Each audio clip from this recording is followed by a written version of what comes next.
Hello everyone, কেমন আছো সবাই? আশা করি সবাই ভালো আছো। আমরাও খুব ভালো আছি। এটা আমাদের দীঘার ৫ নম্বর আর লাস্ট ব্লগ। আজ রাত ঠিক ১১:৪৫-এ আমাদের ট্রেন। তাই শেষ রাতে বাচ্চা আর আমাকে নিয়ে যাতে কোনো ঝামেলা না পোহাতে হয়, আমরা চলে এলাম একদম স্টেশন সংলগ্ন এই হোটেলটায়। মজাটা দেখো, যেখানে এই হোটেলটা শেষ, ঠিক ওখান থেকেই কিন্তু স্টেশন।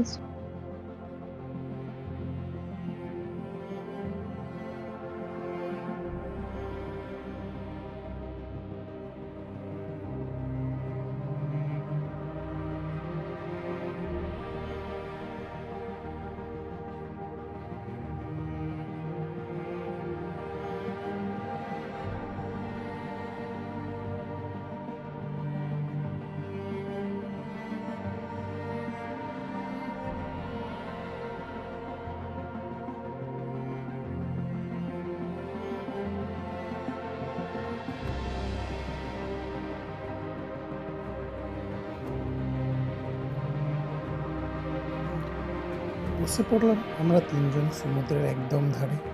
তারপর সমুদ্র যেন একের পর এক ঢেউ দিয়ে আমাদের পুরো ভিজিয়ে দিতে লাগলো।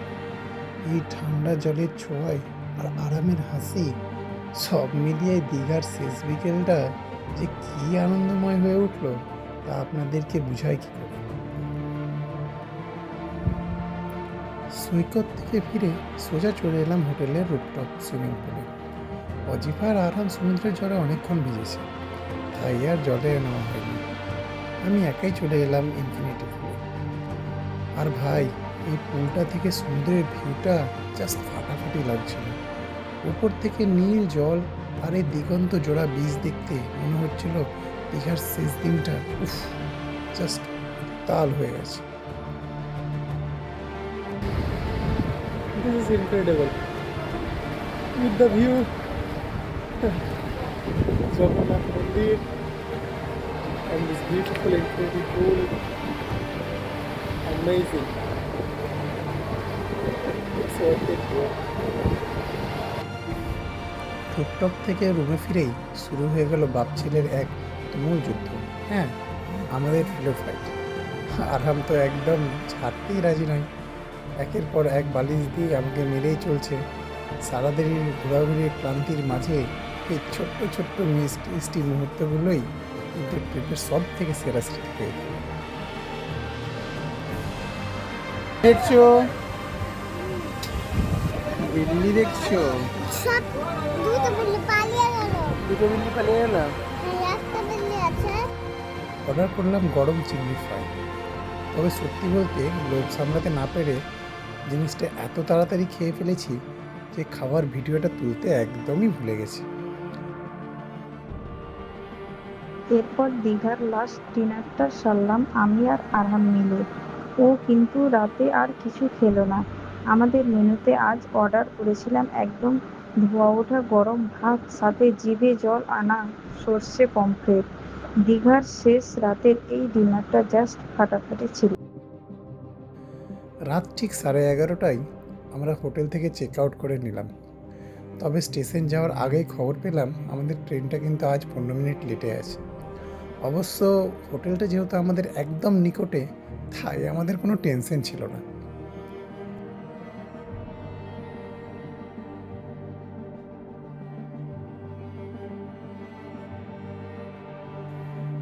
রাত পেরিয়ে যখন সকাল হলো, ট্রেনে জানলা দিয়ে চোখ মেলাতেই মনটা জাস্ট জুড়িয়ে গেল।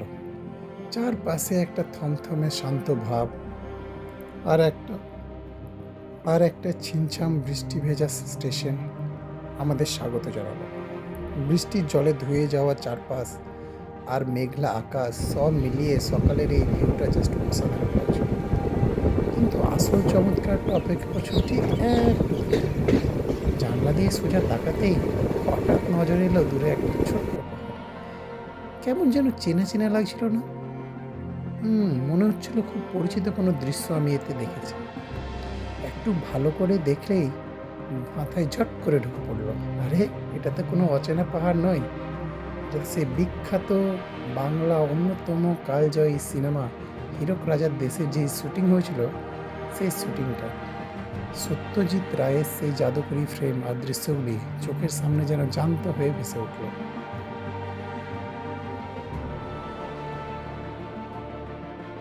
এই কিছুর মধ্যেই আমাদের ছোট্ট আরহাম কিন্তু তখন একদম শান্ত হয়ে ঘুমোচ্ছে।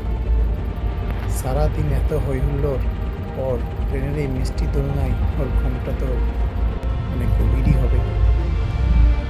জানলা দিয়ে বাইরের সুন্দর ভিউটা দেখতে দেখতেই খেয়াল করলাম ট্রেনের স্টাফ এসে আমাদের বাসটা একদম সুন্দর করে ক্লিন করে দিচ্ছে।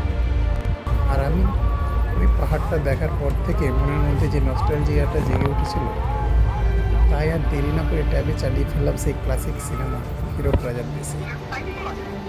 আর আমি যখন ট্যাবে সিনেমা দেখতে ব্যস্ত, পাশে তাকিয়ে দেখি আরামবাগকে নিজের মোবাইলে একদম নেই। এর মধ্যে শুরু হয়ে গেল আমাদের দুপুরে খাবার পর্ব। দীঘা থেকে প্যাক করে এনেছিলাম ভাজি বিরিয়ানি, আর ট্রেনের মধ্যে সেইটাই এখন পুরো ফ্যামিলি মিলে খাইলাম। আসলে ট্রেনের মধ্যে কিন্তু খিদে একটু বেশিই লাগে। দেখতে দেখতে আমাদের ট্রেন এবার এসে পৌঁছালো ঐতিহাসিক ফারাক্কা ব্রিজে। জানালা দিয়ে বাইরে তাকালে গঙ্গা নদীর এই বিশাল আর অপরূপ রূপ সত্যি চোখ জুড়িয়ে দেয়। ট্রেনের চাকার সেই চেনা খটখট শব্দ আর ব্রিজের ওপর দিয়ে যাওয়ার এই অনুভূতিটা কিন্তু সব সময়ের জন্যই খুব স্পেশাল। আরহাম আর আমি তো জানালার ধারে বসে জাস্ট হাঁ করে এই সুন্দর দৃশ্যটাই উপভোগ করছিলাম। আর ব্রিজ পার হওয়ার পরেই আমাদের নজর গেল ট্রেনের সেই চেনা পাঁপড়ওয়ালার দিকে। ব্যাস, আর দেরি না করে কিনে নিলাম গরম গরম মুচমুচে পাঁপড়। চলন্ত ট্রেনে বসে এই পাঁপড় চেবানোর আনন্দই কিন্তু না আমি নিব না, তুই বাকি কারণ তাহলে শুয়ে পড়ি। আরে কেন শুয়ে পড়লে তুমি? আরে ও পাপা, আরে পাগলা, আমি পাগলা? এই টমেটো খাইগা, टमाटर खाएगा? टमाटर नहीं खाएगा।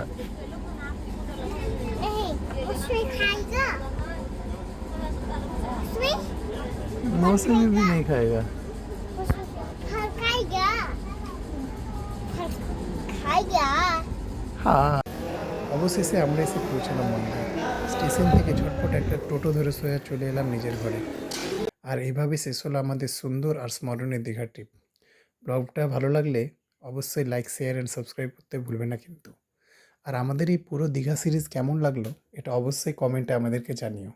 দেখা হবে একদম নতুন একটা ভিডিও নিয়ে। টাটা।